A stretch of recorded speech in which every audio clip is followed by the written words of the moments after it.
பழனி கோயில்ல இந்துக்கள் அல்லாதவர்கள் உள்ளே வரக்கூடாது அப்படின்னு மேன்மை தங்கிய நீதி அரசர் அவர்கள் உத்தரவு பிறப்பிச்சிருக்காங்க. ஆனா அதுக்கு முன்னாடி ஏற்கனவே பெஞ்சில 2 ஜட்ஜோட ஜட்ஜ்மெண்ட் இருக்குது. என்ன சொன்னாங்க தெரியுமா? ஒரே வார்த்தை, ஒரு கோயில் கும்பாபிஷேகம் வரும்போது நீ யாரு, என்ன ஜாதி, என்ன மதம்னு கேட்டுட்டு இருக்க முடியுமா? It is impossible. வேற ரிலிஜன் உள்ள உங்க கோயிலுக்குள்ள வரக்கூடாது அப்படின்னு கிளைம் பண்றீங்களே. ஜேசுதாஸ் பாடின பாடல தான் ஐயப்பனுக்கு போட்டுக்கிட்டே இருக்கிறான்.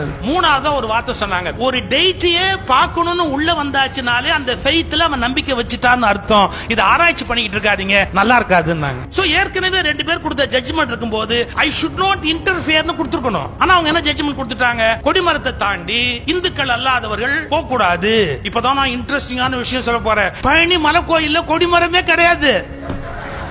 பழனி கோயில் சித்தர்களால் கட்டப்பட்ட கோயில் என்பதால அதுல கொடிமரம் இல்ல. கொடிமரமே இல்லாத கோயிலுக்கு ஒருத்தன் கேஸ் போடுறான், ஒருத்தன் பதில் எழுதுறான், ஒரு ஜட்ஜி தீர்ப்பு எழுதுறாரு. இவர்கள் யாருக்கும் சாமி முக்கியம் இல்லை, சண்டை முக்கியம்.